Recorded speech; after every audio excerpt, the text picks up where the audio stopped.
নমস্কার, আমরা বসে আছি এখন আসানসোল ম্যান অ্যান্ড মাইন্ড ব্রাঞ্চে। আমার সঙ্গে রয়েছেন স্যার, সাইকোলজিস্ট স্যার সৌমেন নমস্কার। মণ্ডল। আচ্ছা, স্যার একটা খুব গুরুত্বপূর্ণ প্রশ্ন নিয়ে আজকে আমি আপনার কাছে এসেছি। আমরা তো জেনারেলি অটিজম সম্বন্ধে বিভিন্ন সচেতনমূলক বার্তা বা সেই সম্বন্ধে কাজ করছি এবং প্রচুর পরিমাণে পেরেন্টস কাউন্সেলিংও আপনি করে থাকেন স্যার। আপনি জানেন যে মা-বাবারা কি এক্স্যাক্টলি ফিল করে বা কি ভাবে। তাদের মানসিক স্বাস্থ্যটা কতটা ইম্পর্টেন্ট। আজকে আমি যেই বিষয়ে কথা বলতে চলেছি সেটা হচ্ছে যে আমরা যারা কাজ করছি, যারা থেরাপিস্টরা বা যারা এমপ্লয়িরা, যারা এই ধরনের চাইল্ড ডেভেলপমেন্ট সেন্টারের সঙ্গে জড়িত, যারা আমরা অটিজম বা এডিএইচডি শিশুদের সঙ্গে রোজ ওঠাপড়া চলছে, কাজ চলছে, তো তাদের ক্ষেত্রে তাদের মানসিক স্বাস্থ্যটা বা তাদের ওয়েলবিংটা কতটা ইম্পর্টেন্ট বা এটা কি ততটা প্রাসঙ্গিক কাজ করার ক্ষেত্রে, এই বিষয়ে যদি কিছু সাজেশন আপনি আমাদের দেন। একদমই তাই। মানে বিরাট গুরুত্বপূর্ণ একটা প্রশ্ন। সম্ভবত আমি এই প্রথম এই ধরনের একটা প্রশ্নের মুখোমুখি হলাম। এর আগে এই ধরনের প্রশ্নের মুখোমুখি হইনি। তো আমি বলবো এটা খুব গুরুত্বপূর্ণ এই কারণে, কারণ একটা বিশেষ চাহিদা সম্পন্ন শিশুকে স্বাভাবিক জীবনে ফেরানোর জন্য তার মা-বাবাকে যতটাই মানসিকভাবে শক্তিশালী হতে হবে, আমরা যারা ওনাকে সাপোর্ট করছি আমাদেরকে আরো বেশি শক্তিশালী হতে হবে। কেন শক্তিশালী হতে হবে?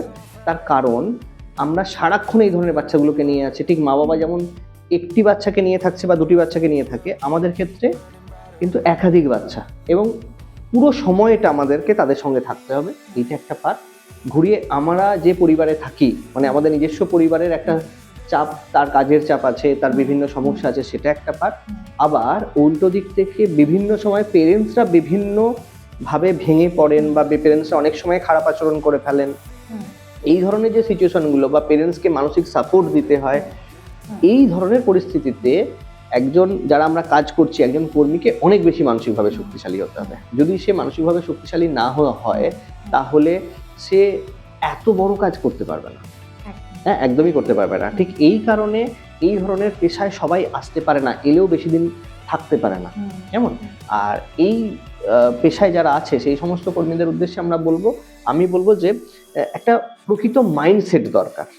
হ্যাঁ, আমরা কি কাজ করতে চলেছি, কেন করতে চলেছি, আমাদের উদ্দেশ্য বা লক্ষ্য কি আছে এবং কিভাবে আমরা করব। হ্যাঁ, একটা পরিষ্কার আইডিয়া আমাদেরকে নিয়ে নিতে হবে নিজে নিজে। আমরা যখন পরিষ্কারভাবে এই আইডিয়াগুলোকে গ্রহণ করব এবং কতটা চ্যালেঞ্জ হতে পারে তার সর্বোচ্চ অনুশীলন বা সর্বোচ্চ চিন্তন আমরা নিজেদের মধ্যে করে নিতে পারবো, তখন আমাদের মধ্যে একটা শক্তিশালী মাইন্ডসেট তৈরি হবে। আর এই শক্তিশালী মাইন্ডসেট কি করবে? আমাকে পেরেন্টসের সাথে ভালো ব্যবহার করতে শেখাবে, আমাকে আমাদের বাচ্চাদের সাথে ভালো আচরণ করতে সাহায্য করবে এবং আমাদের যারা টিমের মধ্যেও ভালো আচরণ করতে সাহায্য করবে। কারণ আমরা যদি ভালো না থাকি, পেরেন্টস তো অসহায়, মানে এই সিচুয়েশনগুলোতে পেরেন্টস প্রায় অসহায় হয়ে পড়ে। তো এই পরিস্থিতিতে তারা ভেঙে পড়বে, অনেক সময় তারা হয়তো অসংলগ্ন কোনো কথাও বলে ফেলতে পারে। এই পরিস্থিতিতে তাদেরকে নেগেটিভলি না নিয়ে তাদেরকে পজিটিভলি গ্রহণ করা এবং তাদেরকে সঙ্গ দেওয়া, এটা আমাদের একটা বিরাট দায়িত্বের মধ্যে পড়ে। তার কারণ আমরা যদি এই সাপোর্টটা না দিই, তাহলে কারা দেবে? আমরা তো এই সাপোর্টটা দেবো বলেই নিজেদেরকে রেডি করেছি। কেমন? এই কারণে আমাদের প্রত্যেককে মানসিকভাবে প্রচন্ড শক্তিশালী হতে হবে এবং এর জন্য আমি বলবো নিয়মিত একটা মেন্টাল হেলথ প্র্যাকটিসের মধ্যে থাকা উচিত, যাতে মেন্টাল হেলথটা শক্তিশালী থাকে। যেমন কিছু মেডিটেশনের মধ্যে থাকতে পারি বা কিছু পজিটিভ থিঙ্কিং এর মধ্যে থাকতে পারি বা নিজেদের কিছু কিছু রিক্রিয়েশন, এমন নয় যে রিক্রিয়েশন মানে যে সবসময় আমাদেরকে বাইরে কোথাও চলে যেতে হবে, আমি এরকম রিক্রিয়েশন বলছি না। নিজেদের মধ্যে ছোট ছোট হাসি মজাক করে হ্যাঁ পুরো দিনটাকে কাটানো, বা আমাদের যে বাচ্চাগুলো আসছে তাদের সাথেও আমরা মজা করতে পারি, তাদের সাথেও আমরা কোনো খেলা খেলতে পারি, মানে আমাদের কাজটার মধ্যে দিয়েই যেন আমরা সেই মজাটা খুঁজে পাই, সেই জায়গাটাকে তৈরি করতে হবে। যদি এটা তৈরি করতে পারি তাহলে আমরা নিজেরা ভালো থাকতে পারবো।